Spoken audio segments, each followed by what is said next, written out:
নমস্কার, আমি বিনয় কুমার, একজন যোগা ইনস্ট্রাক্টর। আজকে আমি নিয়ে চলে এসেছি একটা নতুন ক্রিয়া।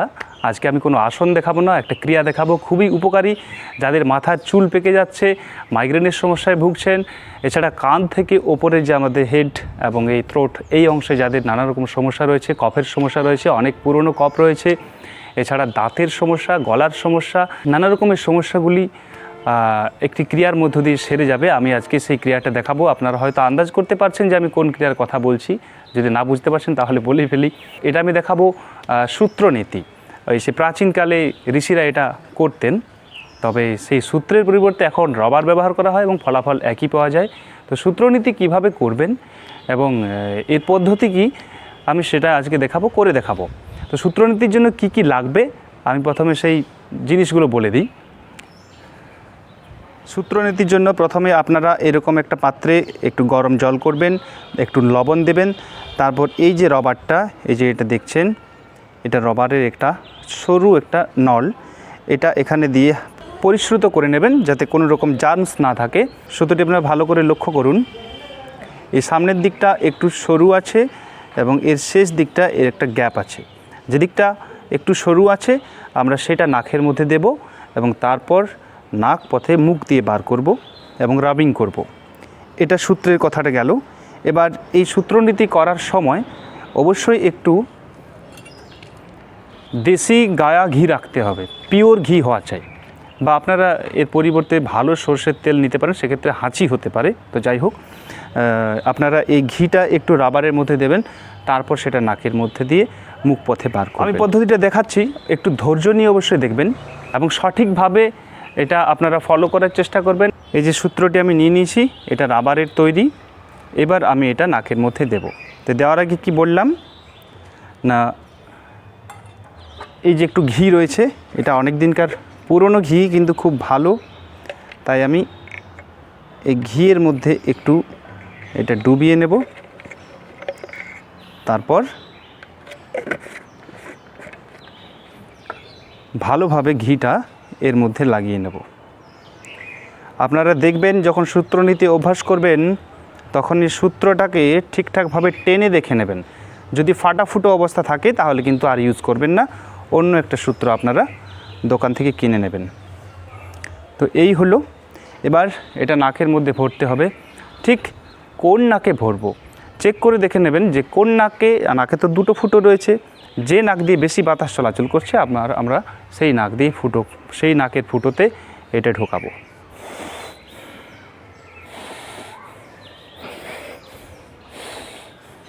আমার বেশ দুটোতেই ভালো চলাচল করছে, তবে তুলনামূলক এটাতে বেশি, কারণ আমি প্রত্যেক দিন জলনীতি অভ্যাস করি, তার জন্য নাকের মধ্যে আমার বায়ু চলাচল খুব ভালোভাবে হয়। আমি জলনীতির ভিডিও দিয়েছি, আপনারা দেখবেন।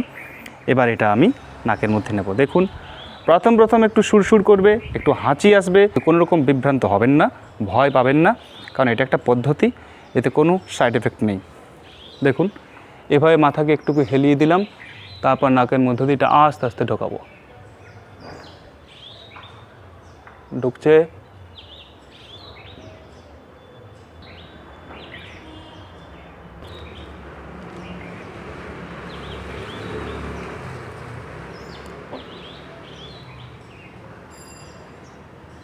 তারপরে 2 আঙ্গুল দিয়ে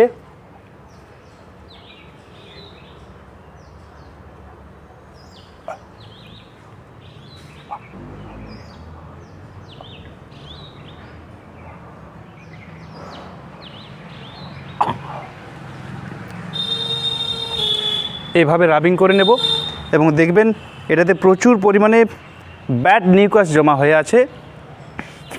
নাকের সমস্ত দূষিত পদার্থ কিন্তু এটা পথে বেরিয়ে গেল। এবার এই নাকে করার পর আমরা এই নাকে অভ্যাস করব।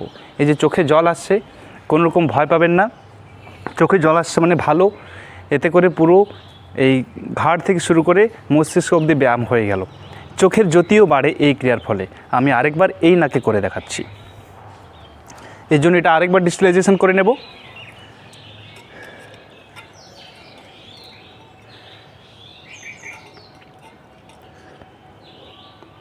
এই যে প্রচুর পরিমাণে মিউকাস কিন্তু এতে জমা হয়েছে।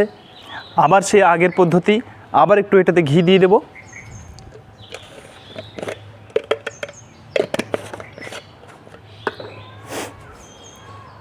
আপনারা কিন্তু অবশ্যই খেয়াল রাখবেন যখন এই ক্রিয়া অভ্যাস করবেন তখন যেন পুরোপুরি রবার ঠিকঠাক থাকে এবং পরিষ্কার থাকে।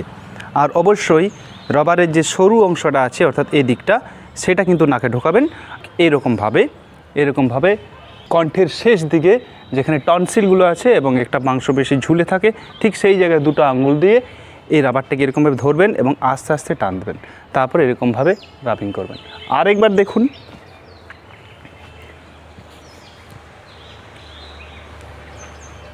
হরি ওম।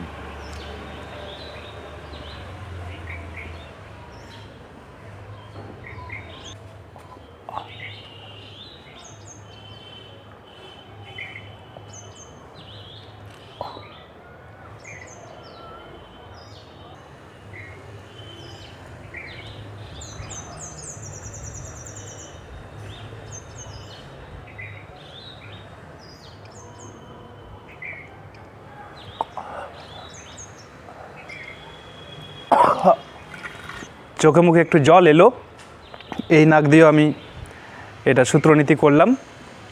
দেখতে পাচ্ছেন প্রচুর পরিমাণে মিউকাস জমা আছে, খুব ব্যাড মিউকাস। এই ক্রিয়া অভ্যাসের পর আমরা আমাদের যে সমস্ত যন্ত্রপাতিগুলো যেগুলো দিয়ে করছিলাম সেটা ভালোভাবে পরিষ্কার করে গরম জলে রেখে দেবো। কোনো রকম সাবান গুঁড়ি বা শ্যাম্পু ইউজ করবো না। ওগুলো ধোয়ার সময় নর্মাল গরম জলে নুন দিয়ে ধোবো এবং গরম জলে একটু লবণ মিশিয়ে আমরা গার্গিল করে নেব। এই গেল আমাদের সূত্রনীতি। এবার একটু ধৈর্য দিয়ে শুনবেন। এই সূত্রনীতি সপ্তাহে কিন্তু 2 বার করবেন, বেশি প্রয়োজন নেই। সকালবেলায় খালি পেটে ঘুম থেকে উঠে ফ্রেশ হয়ে পর একটু প্রাণায়াম করে পরে একটু এক্সারসাইজ করে পরে আপনারা এটা করবেন। তবে যাদের নাকে মুখে অপারেশন হয়েছে বা আরও অন্যান্য রকম ভীষণ রকম চোট রয়েছে কানে টানে, তারা এটা করবেন না। তবে যারা মোটামুটি সুস্থ হয়ে আছেন এবং যারা ওই রোগগুলো থেকে ক্রমশ সেরে উঠেছেন, তারা যদি নিয়মিত মানে সপ্তাহে 2 বার যদি এটা অভ্যাস করেন তাহলে কখনও মাইগ্রেনের সমস্যা হবে না, মাথা ধরবে না, চোখ জ্বালা করবে না, অ্যালার্জির সমস্যা থাকবে না, ইমিউনিটি পাওয়ার বাড়বে, চোখের জ্যোতি বাড়বে, দিব্যদৃষ্টি পাবেন, চোখে এত জ্যোতি বাড়বে যে একটা সময় চশমা লাগবে না আর। এত উপকারিতা এই সূত্রনীতির।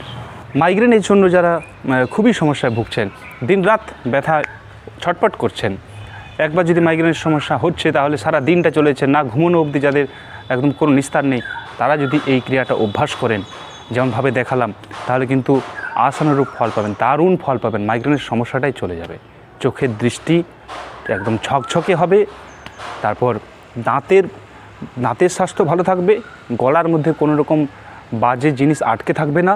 অনেকে টনসিলে স্টোন হয়ে যায়, ফলে মুখ থেকে দুর্গন্ধ হয়, সে দুর্গন্ধও থাকবে না, গলা পরিষ্কার থাকবে। যারা স্মোক করেন, গলা যদি টাচ জমে যায়, তারা যদি এটা করেন তাহলে কিন্তু গলাও পরিষ্কার থাকবে এবং কণ্ঠস্বর মধুর হয়, কণ্ঠ ভালো হয়। যে সমস্ত পুরনো সর্দি কাশি অনেক দিন ধরে জমে আছে সেগুলো কিন্তু এই সূত্রনীতির ফলে সেরে যায়। নাকের মধ্যে যে সমস্ত ময়লা জমে থাকে তার ফলে কি হয় না, আমরা পরিমিত অক্সিজেন নিতে পারি না। যতটা আমাদের শরীরে অক্সিজেন দরকার ততটা আমরা পাই না, ফলে আমাদের শরীর উইকনেস লাগে এবং আমাদের শরীরে পর্যাপ্ত অক্সিজেন না থাকার ফলে আমরা সবসময় বেশ একটু পরিশ্রমে ক্লান্ত বোধ করি। তাই যদি আমরা সূত্রনীতি করি তাহলে কি হবে, নাকের ভেতরের ওই সমস্ত দ্বার পরিষ্কার হয়ে যাবে। ইড়া পিঙ্গলা শোষণ নাড়ের মিলিত স্থলে কী হবে না, বেশি পরিমাণে সেগুলো কাজ করতে শুরু করবে, মস্তিষ্ক চালনা করতে সুবিধা হবে, আমরা একটা ফ্রি বোধ করব। তো এই ছিল সূত্রনীতি এবং এর উপকারিতাগুলো। আপনাদের যদি ভিডিওটি ভালো লেগে থাকে তাহলে অবশ্যই একটা লাইক করবেন, প্লিজ একটা লাইক করবেন। অনেক ভিডিও দেখাচ্ছি, লাইক কিন্তু সেরকমভাবে হচ্ছে না। যাই হোক, আপনারা চেষ্টা করবেন, এই চেষ্টাটাই বড় কথা। কিন্তু আপনারা যদি সুস্থ থাকেন সেটাই হবে আমার পরম প্রাপ্তি। যাই হোক, কমেন্ট করবেন, যদি কোনো অসুবিধা হয় কমেন্টে লিখে জানাবেন, শেয়ার করবেন। আরও কাজে লাগে, কারো ব্যায়ামটা অবশ্যই কাজে লাগবে, এটা সুস্থ মানুষদেরও এবং অসুস্থ মানুষদের দুজনেরই কাজে লাগার কথা, তাদেরকে শেয়ার করবেন। এবং আপনি যদি আমার চ্যানেলে নতুন হয়ে থাকেন তাহলে চ্যানেলটি প্লিজ সাবস্ক্রাইব করে নেবেন, বেল আইকন প্রেস করবেন, যাতে এরকম কোনো ভিডিও আপলোড করলে আপনার কাছে নোটিফিকেশান পৌঁছে যায়, আপনি ভিডিওটি দেখতে পারেন এবং আপনার কাজে লাগে। ধন্যবাদ। অনেক বড় হয়ে গেল ভিডিওটা, দেখার জন্য আরেকবার ধন্যবাদ জানাচ্ছি। ভালো থাকুন, সুস্থ থাকুন।